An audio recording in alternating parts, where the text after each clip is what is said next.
اللہ تبارک و تعالیٰ کی ذات ایسی ہے، اتنی غفور الرحیم ہے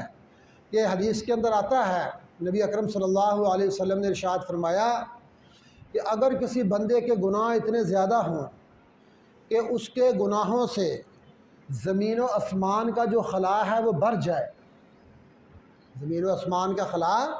اس کے گناہوں سے بھر جائے، وہ اتنا گناہ گار ہو، اللہ کا سخت نافرمان ہے، لیکن اس کے بعد بھی وہ اللہ تعالیٰ سے معافی مانگے تو اللہ فرماتے ہیں کہ میرے بندے تو مجھ سے مایوس نہیں ہونا،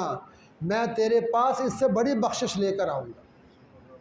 میں اس سے بڑی بخشش لے کر آؤں گا، میں تیرے گناہوں کو معاف کر دوں گا۔ انسان اللہ کے سامنے اپنی آنکھ سے ایک قطرہ اس کی آنکھ سے نکل آئے ہے نا، عاجزی شرمندگی سے، توبہ کی نیت سے، اپنے گناہوں کو یاد کر کے کہ میں اللہ کا کتنا نافرمان ہوں اور میرا اللہ کتنا غفور الرحیم ہے، انسان اللہ کو یاد کر کے روئے، خلوت کے اندر روئے، تنہائی کے اندر روئے، تو اللہ تبارک و تعالیٰ جو ہے وہ اس کے گناہوں کو معاف فرما دیتے ہیں۔ صرف ایک آنسو، چند آنسو اللہ کے سامنے بہانے کی ضرورت ہے۔ کہتے جہنم کی آگ کتنی سخت ہے، دنیا کی آگ سے 70 گنا زیادہ تیز ہے، اور وہ آگ جو ہے وہ ایسی ہے کہ اس کو کوئی پانی نہیں بجھا سکتا۔ دنیا کی جو آگ ہے نا، یہ اگر کہیں لگ جائے، جل جائے تو ہم اس پر پانی ڈالتے ہیں تو یہ بجھ جاتی ہے، ختم ہو جاتی ہے، لیکن جو جہنم کی آگ ہے وہ اتنی تیز ہے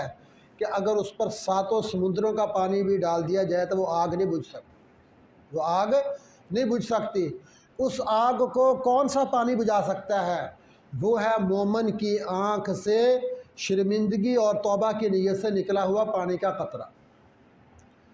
کہ آنسو جو اس کی آنکھ سے نکلتا ہے، پانی کا قطرہ اس کی آنکھ سے جو نکلتا ہے اپنے گناہوں کو یاد کر کے، اپنے رب کی اس سے معافی مانگنے کی نیت سے، تو وہ جہنم کی آگ کو ختم کر سکتا ہے، جہنم کی آگ سے اس کو چھٹکارا دلا سکتا ہے۔ تو اس لیے یہ توبہ کی